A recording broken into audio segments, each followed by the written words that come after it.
I work at a place that can do a lot of different type of real estate deals, and I've worked with a lot of different real estate investors over the years. So why do I stick with land? Why is that still my go-to when things like multifamily and single family and even entitlements and these large developments are what flood the social media landscape, right? This is what you see all the courses on and the videos on, and I made X amount of millions of dollars. Why do I stick with land despite hearing and seeing all of those things? And why don't we see more about land? That's probably one of the biggest questions that I get from people who are not in the space that are maybe looking to get into it. Almost like I am trying to convert people over to land like it's some sort of other denomination. The reality is, land is on the surface a little boring. There's a whole lot of people that do land that like the idea of working behind a screen or behind a spreadsheet and just doing math and sending stuff and not having to necessarily get on the phone and deal with people. But that's what's been pushed by gurus. And I don't think that's necessarily true if you want your business to go far or do well in the long run. See, this business does well when you can you can build trust and establish a connection with people, which usually involves getting on the phone. Not always. Sometimes you can get away with emails or text messaging or other things. But I think you start to see people that grow really rapidly in this space who move away from the behind the screen kind of idea and actually get involved in the business. So, why land? Why that versus multifamily or apartments or syndications or whatever it might be?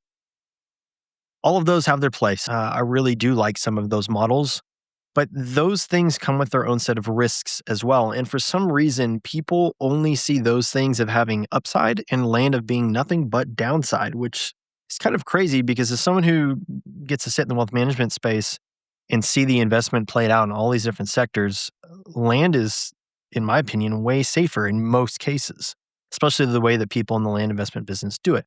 Now, this is not financial advice. Every deal is different. So don't take this as Jason says, all land deals are good, go do them. It's not what I'm saying at all. But when I look at the risk of what something that comes from like a multifamily or a single family, and I'm going to pick on single family here for a second because single family rentals, fix and flips, BRRRR, all of this has been pushed super, super heavily by all the big podcasts out there, by all of the course sellers and the information people. This has been done since forever, but really like in the 60s, 70s, and 80s, you saw these massive kind of infotainment courses pushed out there that I think painted this picture that those sorts of investments were super safe and you couldn't lose money and all of these things. And I will tell you, as someone who has sat down, why don't I do single family right now? I will tell you that as someone who's sat down with tons of people who have done BRRRR and rentals, that world is not what people paint it out to be. This cash flow game where you have these single family rentals and everything goes well. I will tell you the vast majority of people who follow all the rules and did all the things the courses say barely cash flow, at least for the first several years on these houses.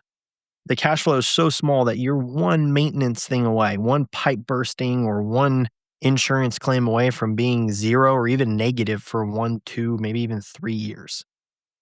You see, that game is not actually a cash flow game, it's a long-term appreciation game. And hopefully you get a little bit of cash flow in the meantime, but for the first several years, chances are you're probably going to end up negative on a lot of those.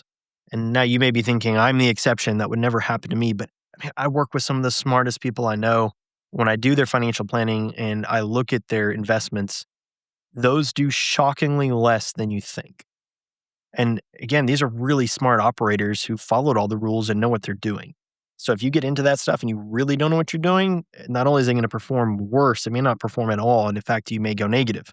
I will tell you a lot of the people that end up in the land space started off in the fix and flip or the burst single family investments, and then ended up over in land because something went sideways, something didn't sell. They ended up $20,000 or $30,000 in a hole, gambling on a renovation. Contractor didn't show up. Contractor took the money. Whatever it may be. Those never play out the way that people think that they do. Now, let's say that you are successful. Maybe that doesn't apply to you in that single family space. Okay, you're going to have somebody who manages it, which means you're giving up a portion, which isn't necessarily a bad thing. But everyone I know that's built those portfolios out, once it gets to a certain stage, a lot of those people are just selling them off anyway and moving into a different asset class because they've realized how much of a pain it is, how much upkeep, the insurance costs. I think that one eats a lot of people alive. People don't think about housing insurance and house insurance and how much it has gone up over the last several years, which makes that 1% rule of, rent to acquisition makes that not viable in a lot of places. So you've seen a bunch of failure in that. Even the people that are successful, I've seen start to sell that asset off to get into other things because of all the issues that come with it. Again, can it work? Sure. Any of this stuff, if done correct, can work, but it is much harder. Not only that, but you have issues with things like foundation and asbestos and flooding and bad tenants and rent control in some areas, tenant rights. I'm not saying that's a bad thing. I'm saying people might be able to actually hold you hostage and pay rent and live rent free in a home for an extended period of time. I know that happened in my family in Hawaii, where they were just out 2 mortgages waiting for somebody to pay, and they proved they couldn't, went to court, and parents are just out 2 mortgages. So stuff like that happens all the time. So this is foundationally a lot of the reason why I skipped over the single family space when I was trying to figure out where I wanted to deploy my own dollars from my infinite banking policy. I've got all this money in here. I want to deploy it. I want to do real estate. What should I look at? So there went single family for me. Not only bad family experience, but all the issues I just talked about. And then having sat down with a bunch of people who do it, the lack of performance that I've seen, at least in the short term. So let's move to multifamily. Okay.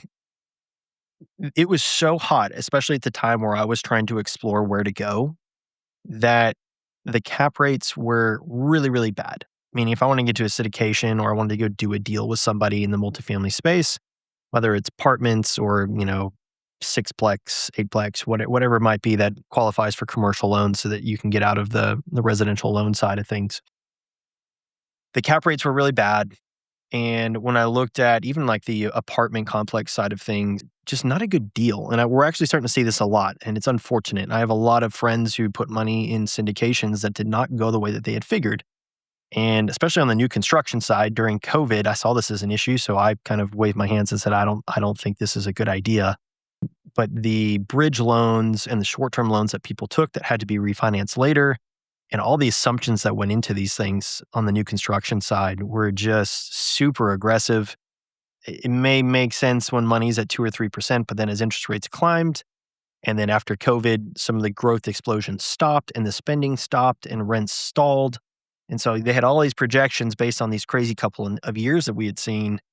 And I just kind of saw the writing on the wall and I said, I don't think that's a good idea. This is something that is temporary, that was self-imposed with COVID, and the cap rates are low. The slim chance these are going to go well.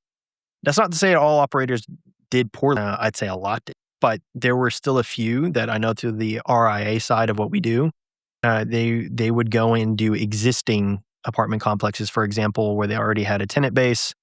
And as people left or moved out, they would renovate those units and then increase rent. And they would do things that help the community to drive more of a sense of that community, like helping them with budgeting and financial planning and that sort of thing to help bring value to the people that live there, make sure everything was in order and that everybody was happy.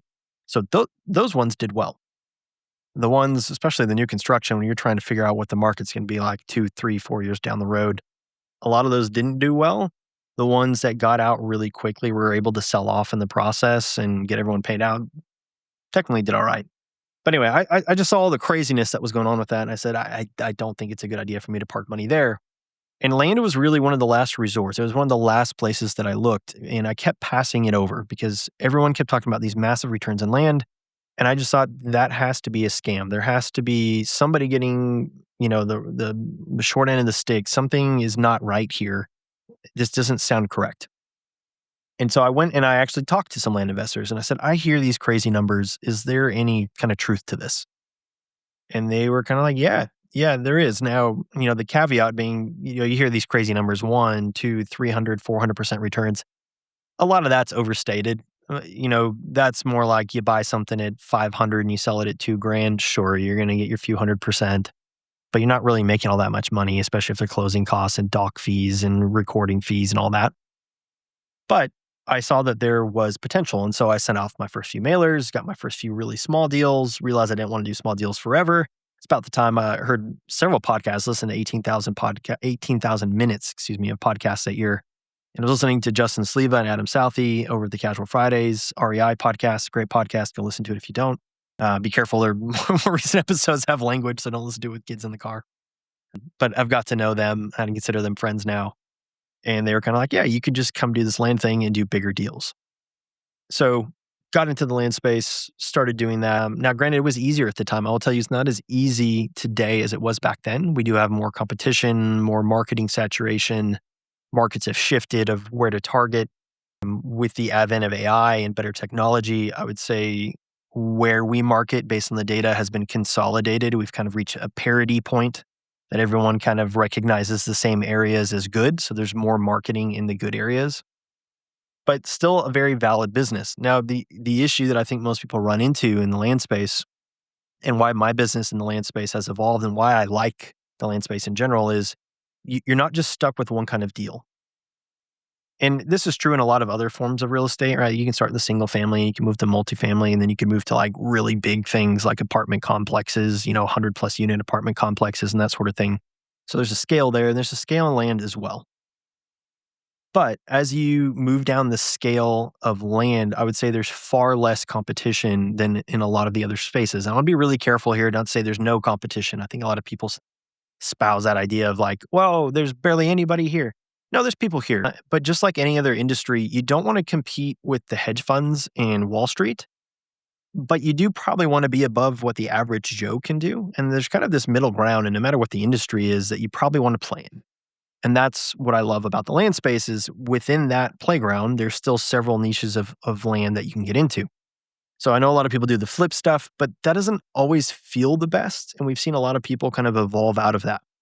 And the reason is it's kind of like, to me, almost like the Facebook marketplace style strategy. That's a kind way of putting it, because all they're really doing is just lowballing the living daylights out of tens of thousands of people until somebody says yes. Now, look, do people need money today? Is that bringing value? Does that help some people? Absolutely. But I think a lot of business owners that got into the land space and started doing that started to realize this feeling inside of this doesn't feel the best, that I'm just running around lowballing everybody trying to get a deal. And that's where most people, including myself, have made the transition into the Subdivide space. And the reason I like it is it opens up opportunity in the way that I don't have to go around and lowball everybody to get a deal. I can actually, depending on the market, maybe pay market value for something or a competitive offer. Now, do I want stuff at a discount to give myself security? Absolutely. I can be pretty competitive in most markets, but I don't have to come in. Like a lot of the land flipping guys are still offering 30, 40%, and they're just mass mailing those offers out. And that's the entire business. Those come back, enough people say yes, you can do it. And it's not that there's not value there. There's people that don't know how to sell it, can't sell it, aren't there, are tired of paying it. Look, yes, I get it. Value add, you can go offload it to somebody, and then you can flip it and go double your money or make whatever, 60, 70, 80%. But what I love about the land space is all these different sections. And so getting into the Subdivide space has been really good. And this is kind of where most of my business is today. I like the idea of being able to be more competitive. I like the idea of keeping some of this land out of the hands of the huge developers that are going to cram people into the tiniest possible lot to get the highest yield. We have enough of those. And I don't think that's what most Americans want anyway. Most people want a little taste of the country. They want no restrictions, or at least light restrictions, right? Maybe some stuff that you can't keep trash and junk on the land in a little, 1-2 acre subdivision type stuff to keep things nice. But they want the ability to have chickens out there and put a horse out there, maybe a couple head of cattle. I think that American dream of real estate has shifted. And part of this is my desire to go into land rather than necessarily the residential side is if I could take 100 acres and I can create, 2.5 acre lots, 5 acre lots, 10 acre lots, you can allow people a homestead, a place where they can actually build their own little farm, have that cow, have that sheep, have that horse. They can have chickens, they can have eggs, they can have all the things, and they can become self-reliant.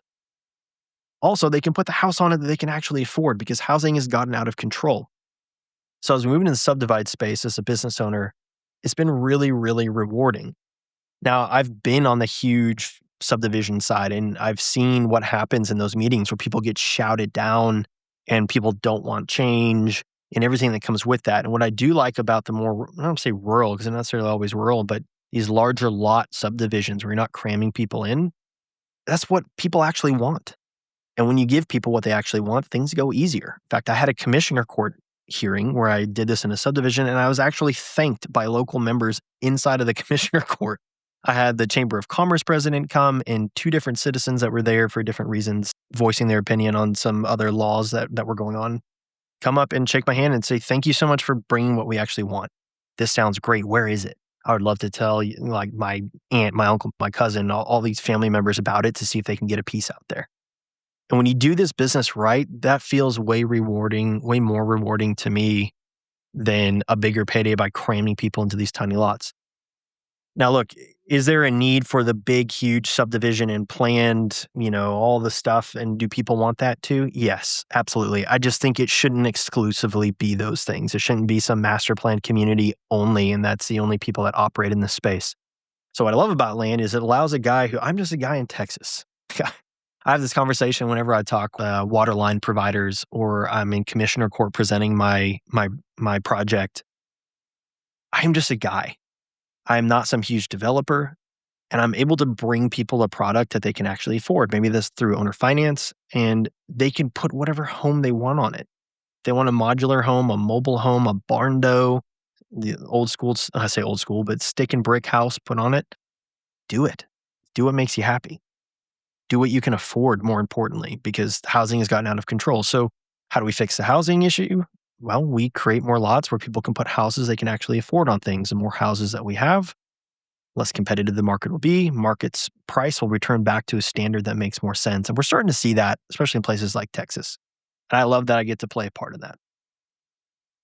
It's not to say it doesn't come without its own challenges and consequences, but I've talked mostly about the upside here about land. Let me talk about the downside for why I chose it over these other industries. Downside of land, I think, is relatively limited. And that would be number one, all real estate.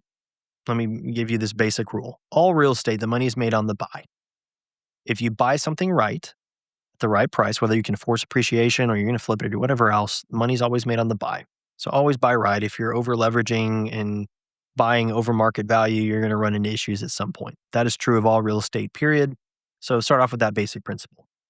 Now, what I love about land is I don't have to worry about plumbing and foundations and tenants or construction or any of the stuff that goes with that. I don't have the tail end of time that comes with those things in order to build them out. I don't have to worry about any of that. I can just focus on the land and creating a beautiful place that people can build whatever they want on it. Now, what can happen with land? Well, I found out recently, I had a wildfire. I had some Bobo who started a burn pile. So I guess not a wildfire, but a burn pile that got out of control. It burnt over 1,000 acres and it hit the edges of my property. Now, I joke with people that are in the space that the worst thing that can happen to land is that it can burn to the ground or flood, in which case it's still dirt. Now, in my case, the fire came through, and this will be, I'll probably do another video on this another time, but that fire came through and it singed the edges. Luckily, the 1,000 acres that got burned, mine was kind of on the edge of it. Volunteer firefighters did a phenomenal job of protecting the property for me. I was a little annoyed. There was an old trailer and a boat on it. And so I was talking to the firefighter and I was like, "Oh man, the good news is, those things are gone." He's like, "Oh no, we saved those." I was like, "Oh no." So I still got to get him off the property. But what ended up happening is the fire came through and it actually burned all the underbrush. And I lost some small trees, but all of the large trees lived and are all good. So it looks bad for a little while, probably 3-4 months until the rain comes through and that sort of thing. But it'll actually enrich the soil and things will grow back greener and lusher. But in a lot of ways, it actually improved the property because I don't have to come in and clear all that underbrush and brush hog and do all of that. And this is kind of a case in point of that. When that fire came through, I called my lenders, let them know fire came through, so it may delay things a little bit. But within, I don't know, 2 months of that fire coming through, I already had one under contract at full price. So it can affect things, just not a crazy amount. And now on the flip side of that, right, let's say it's a flood. Okay, if you're in a flood zone, yeah, that could be a problem. Hopefully that was caught on due diligence. So really, like the downside of land comes from missing things. Hopefully you don't miss something as big as it's in a flood zone or, it was a landfill or a shooting range. And now you have all this toxic metal or whatever it may be. I know I've come across stuff in Colorado that used to be used for mining, for example. So they had a certain percentage of toxic metal that was found in the soil that you'd have to scrape the soil off, put new soil in. It's like that kind of stuff, but that can all be caught up. Oil and gas could be another one. If they have oil and gas wells on a property and maybe it's leaking or, berms are destroyed or wrecked or, but you can call the operator and they have to fix those things anyway. So really it's just the due diligence side that I see as the biggest risk. That and then the risk of time. I do think it's fair to say that a nice house in a good school district at a good price is going to sell probably quicker than I can sell through a subdivision. I think that's just, I have volume and I have to move things. That being said, you can be in really good markets where there's a good absorption rate and things can move and you know the rules and the regulations and you have feedback for what people want. You can look at things again like sell through rate and you're probably going to be fine. So all these reasons combined are a lot of the reasons I love land. There's safety, the ability to force appreciation, especially on the Subdivide side. There is less competition, not no competition like is espoused out there. And I enjoy solving the problem and being part of the solution for more affordable housing and getting people to have their own small farms and homesteads. That feels good to me. So, and the returns are phenomenal. Like if I'm being honest, the returns that you can get in land, I tell people it's a lot like Costco. When you buy in bulk, you get a big discount, and then when you sell the individual pieces, even if I'm undercutting what's on the market, the returns are usually anywhere from if I'm doing a deal, I want to see probably 80% return minimums, and they go higher. Doesn't mean every deal that I do does that. I've had deals that have returned a few thousand on flips because of cost of hard money and time. And then I've had some that because of bank loans and interest rates and all that, ended up at 10, 15, 20%. Now I was conservative so that in case something like that happens, we still made money, but it's not why I'm in the industry to go make 10 or 12%. I could throw that in several other things and be a little bit more hands off and make that kind of return. So the rate of return, the safety, the ability to serve a need and help people get into something that they actually want are all the reasons I love land and why I probably will never go into another niche, at least not anytime soon. I love this space. I'm going to add one more thing into land, and it's that the community is phenomenal. The people in this space are kind, hardworking, transparent, open, and honest for the most part. Look, you're always going to find some bad actors, but I will tell you the ability to go and sit down with operators in this space and have honest conversations about what's going on in their business, where their struggles are, where they ran into issues, bar none, the best I've ever experienced across any real estate network or niche. So all those reasons are the reasons why I love land and why I love having a community of other land investors. So if this is something that you are actively doing or looking to get into, man, I'd love to have you in there. It's called the Land Investors Coalition. I think it's the most affordable option in the world. I don't really want to sell a course because things change so rapidly. I'd rather just work live with people. And that's what this community is for. So if you go to my website at jasoncasco.com and click on community, you can see the Land Investors Coalition. It's on Discord. I literally go on there live every day and I stream me looking at deals, underwriting deals, research and market analysis, using AI in business, especially in real estate and in land, how we use that and utilize it. I have custom built Claude tools and skills that I've built that are 100% accessible in there. Things like Subdivide markets and grading. I have a Subdivide tool in there where you can import shape files and cut it however you want. It'll spit out what the ROI is as a basis to start working from. So all of those things are inside of there. If you'd like to continue this conversation, please come join us. I'll be happy to have you.